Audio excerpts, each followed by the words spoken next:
আসসালামু আলাইকুম। English full কোর্সের 30তম ক্লাসে স্বাগতম। 30তম ক্লাসে আমরা আলোচনা করব one word substitution.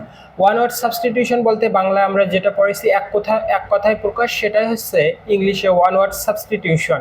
One word substitution থেকে কিভাবে প্রশ্ন আসে? ওয়ান ওয়ার্ড সাবস্টিটিউশন থেকে কোশ্চেন আসে, একটা বড় বাক্য থাকে, সেই বাক্যটাকে একটি শব্দে উপস্থাপন করা লাগে। যেমন one who collects postage stamps, মানে যিনি ডাক টিকিট সংগ্রহ করেন তাকে কি বলা হয়? ডাক টিকিট সংগ্রাহক বা ফিলেটেলিস্ট। ওয়ান হু সেলস ফ্লাওয়ার্স, যিনি ফুল বিক্রয় করেন তাকে বলা হয় ফুল বিক্রেতা বা florist. One who looks at the bright side of the things, মানে যিনি শুধু উজ্জ্বল দিকটি কল্পনা করেন তাকে বলা হয় অপটিমিস্ট বা আশাবাদী। Not bearing the name of a writer, যে লেখকের নাম জানা যায় না তাকে কি বলা হয়? অজ্ঞাতনামা বা অ্যানোনাইমাস। ওয়ান হু হেটস ম্যানকাইন্ড, যিনি মানব জাতিকে ঘৃণা করেন তাকে বলা হয় মানব বিদ্বেষী বা misanthropist. One trying to do a good to mankind, যিনি মানব জাতির ভালো করার চেষ্টা করেন তাকে বলা হয় ফিলেনথ্রোপিস্ট বা মানব প্রেমী। One who is all knowing, যিনি সবকিছুই জানেন তাকে বলা হয় সর্বজ্ঞ বা omniscient। লিভিং অন ফ্লেশ, মানে যিনি মাংস আরোহণ করেন বা মাংস খান তাকে বলা হয় কার্নিভোরাস বা মাংসাশী।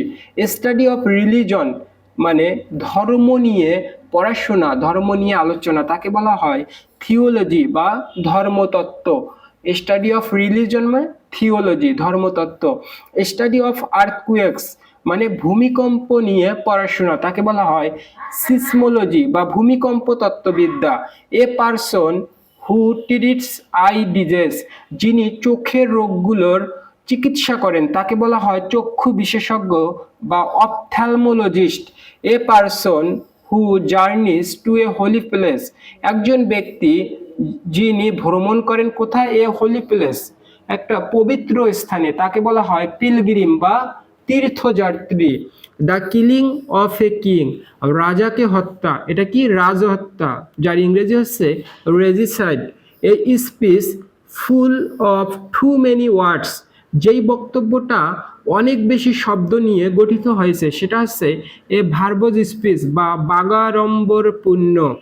এ রেমেডি ফর অল ডিজিজেস, সকল রোগের ঔষধ, একে বলা হয় এ প্যানাসিয়া অথবা কিওর অল, সর্বরোগের ঔষধ। The act of imagining something, মানে কোনো কিছু অলিক বা কল্পনা করা, একে বলা হয় হচ্ছে ফ্যান্টাসি বা অলিক কল্পনা। আমরা যদি অর্থ জানি তাহলে আমাদেরকে সেটা এক কথায় প্রকাশ করা অনেক সহজ হয়। আজকের ওয়ান ওয়ার্ড সাবস্টিটিউশন ক্লাসটি নেওয়ার মাধ্যমে আমাদের ইংলিশ ফুল কোর্সের সকল ক্লাস সমাপ্ত। পরবর্তী কোনো সিরিজের আমন্ত্রণ জানিয়ে আজকে এখানেই শেষ করছি। আসসালামু আলাইকুম ওয়া রাহমাতুল্লাহ।